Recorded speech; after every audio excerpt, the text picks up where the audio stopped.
Regresamos aquí a Vida Saludable con el doctor Francisco Barrera y el pastor Ezequiel Bernal. Pastor, entonces, el diseño de Dios.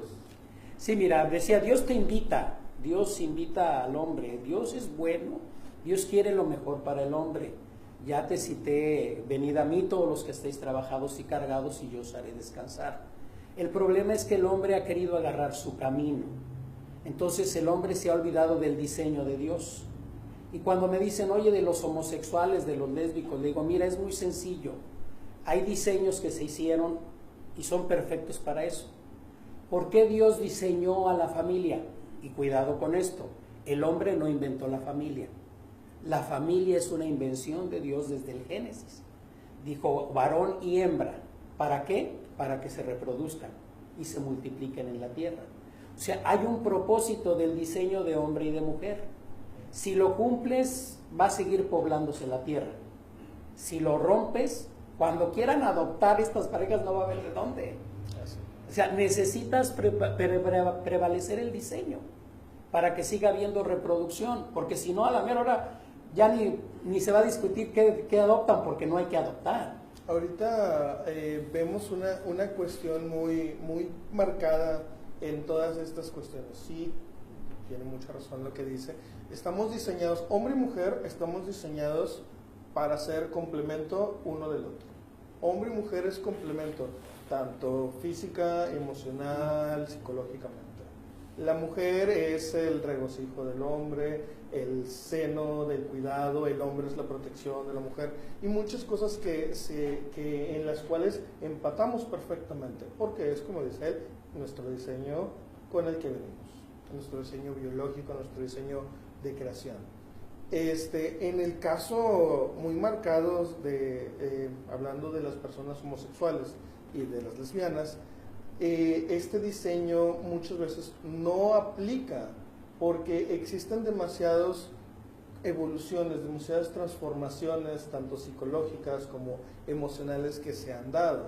Simplemente existe una condición que se llama disforia de género. Entonces, yo nací hombre, físicamente soy hombre, pero mentalmente yo nací como una mujer. Entonces es donde se da este conflicto entre lo mental, vamos a llamarlo mental, o lo espiritual, el cómo yo nací así, pero yo no me siento como esto que estoy viendo. Entonces, sí, pero ahí volvemos, si tú lo sabes educar y guiar en el diseño de Dios, lo educas, puede haber la corrección en lo mental y en lo emocional. El problema que vamos de fondo es que desde niños o desde niñas no se les educa, se les reprime, se les señala, y ese es el grave error, o sea, no educar. Y yo creo que parte este problema desde pequeños, porque tristemente se nos enseña que Dios es malo y nos va a castigar, y esa es una gran mentira. No estamos educando ni espiritualmente ni educativamente, estamos educando correctamente. Yo siento que tiene mucha razón en eso de que pues nosotros las personas damos las cosas por sentadas, o sea, no nos molestamos en ir más allá. Por ejemplo, nuestros niños nacieron varones y nacieron hembras, o sea, niños y niñas nacieron así. Entonces, desde el momento en el que un niño nace, nosotros ya damos muchas cosas por sentados. Damos por sentados que a los 4 años va a ir al kinder, que a los 7 años va a ir a la primaria, que se va a graduar con 10, que va a ser un gran profesionista, que va a ser una persona... Damos muchas cosas por sentadas, por lo tanto, no le dedicamos tiempo. La educación es una de las cosas que damos por sentadas. Va a haber alguien que lo eduque. Y ese es el grave error. Y ese es el grave error. O lo maleduque. No, mira... Va a haber quien lo eduque bien o mal, pero va a haber alguien, yo no me tengo que molestar en hacer. Muchas veces las personas, los padres, tomamos esa línea.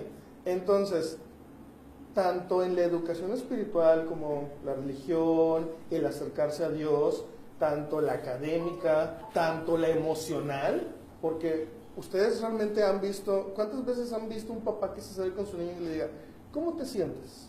Llega el papá del trabajo todo atareado y le dice, ¿y esta tarea? No, ¿por qué no hiciste la tarea? Y te voy a dejar castigado. O sea, y no le pregunta, ¿cómo te fue en la escuela? ¿Te pasó algo? ¿Te portaste bien? Entonces, es muy importante también preguntarle al niño cómo se siente. Y fíjate, yo eso le llamo la deshumanización en el hogar. Eso es O sea, el concepto lo manejo como deshumanización. O sea, el padre ya no es padre, ya no es ni ser humano con es su una hijo. máquina de Sí, sí, entonces creo que en este concepto de educar es muy importante. Así es. Educar en cuanto a conocer primero bien quién es Dios, porque cuando tú ves hay un gran desconocimiento, aunque la gente vaya a la iglesia, a la que tú quieras, y no conocen quién es Dios. Porque te digo la expresión de muchas madres, Dios te va a castigar. Y si tú analizas, Dios no te castiga. Somos los problemas que tenemos son las consecuencias de nuestra desobediencia. Ya es nuestro mismo Sí, castigo. eso, o sea, como dice el dicho, en el pecado llevamos la penitencia. Entonces a veces culpamos a Dios. Y yo le decía a Dan hace rato, fíjate, está una mujer en el hospital con su hijo que casi queda parapléjico y culpando a Dios, que por qué Dios es malo, por qué Dios no hace esto. Y le dice el capellán, le dice, oiga, pero su hijo venía borracho. O sea, espéreme, no es Dios. Dios dice, no te embriagues. Y el joven se embriagó y las consecuencias. Dios no tiene que ver nada ahí.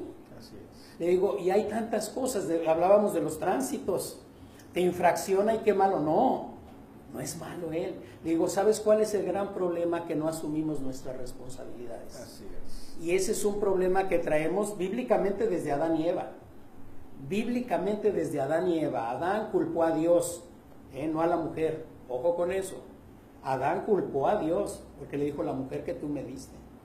O sea, si tú no me la hubieras dado, Dios, oye, pues espérate.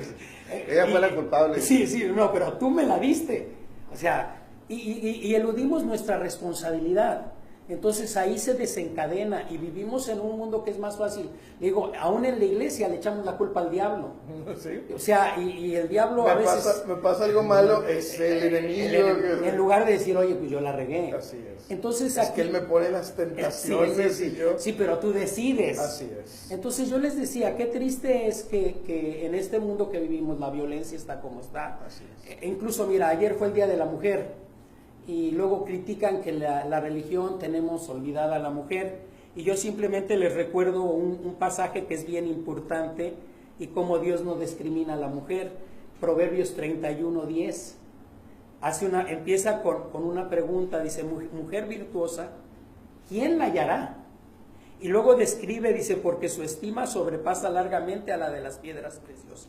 El corazón de su marido está en ella confiada y no carecerá de ganancia. Le da ella bien y no mal todos los días de su vida. Busca lana y lino y con voluntad trabaja con sus manos. Es como nave de mercader, trae su pan de lejos, se levanta aún de noche y da comida a su familia. Y raciona a sus criadas, considera la edad y la compra, y planta viñas del fruto de sus manos. Ciñe de fuerza sus lomos y esfuerza sus brazos. Ve que van bien sus negocios, su lámpara no se apaga de noche. Aplica su mano al uso y sus manos a la rueca. Alarga su mano al pobre y extiende su mano al menesteroso. No tiene temor de la nieve por la familia, porque toda su familia está vestida de ropas dobles. Ella se hace tapices de lino fino y púrpura es su vestido. Su marido es conocido en las puertas cuando se sienta con los ancianos de la tierra. Hace telas y vende, da cintas al mercader. Fuerza y honor son sus vestiduras y se ríe de lo porvenir. Abre su boca con sabiduría y la ley de clemencia está en su lengua. Considera los caminos de su casa y no come el pan de balde. Se levantan sus hijos y la llaman bienaventurada, y su marido también la alaba. Muchas mujeres hicieron el bien, mas tú sobrepasas a todas.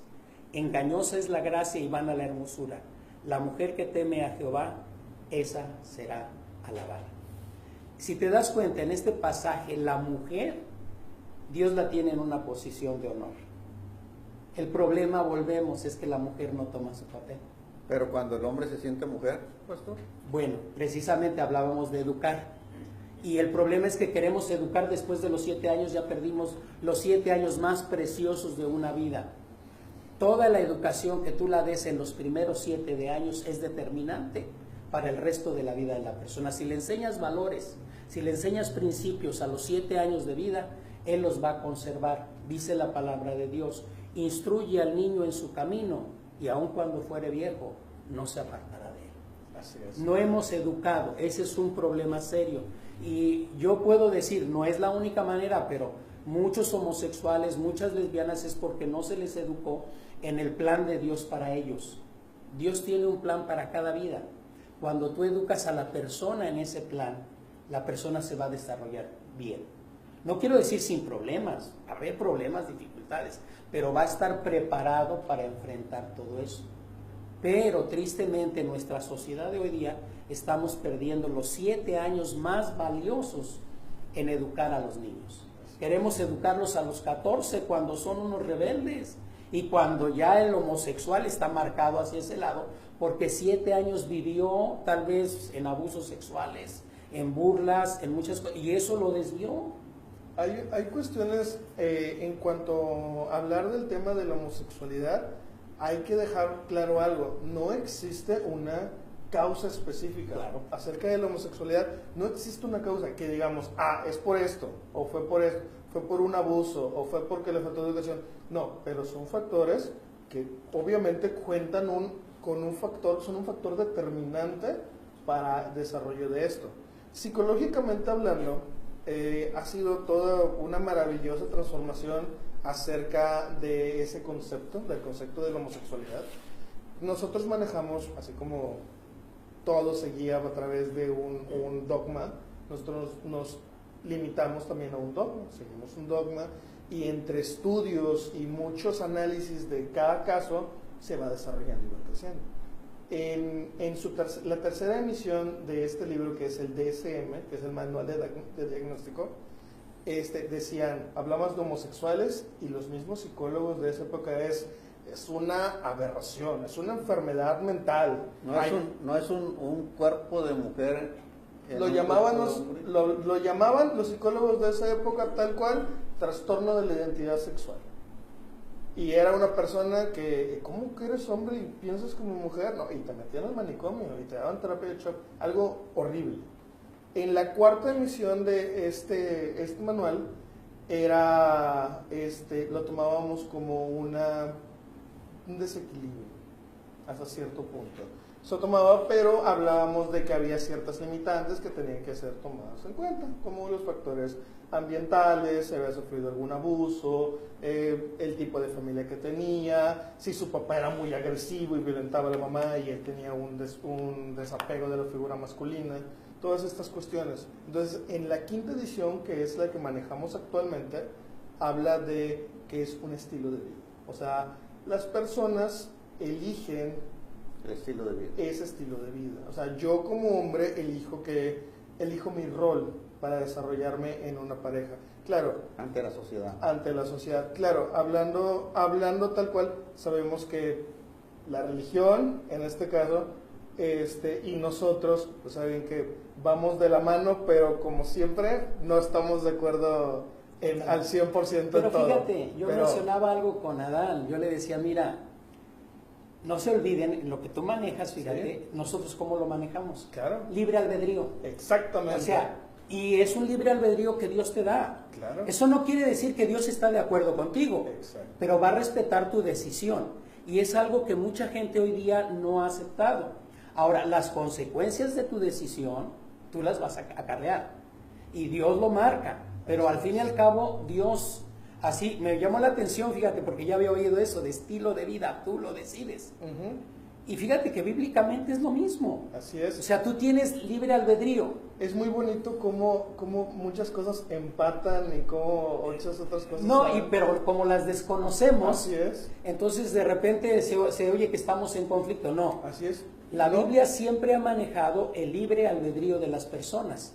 O sea, tú decides. Por eso cuando alguien dice, no, que Dios manda al infierno a la gente. No. O sea, tú decides a dónde vas a ir.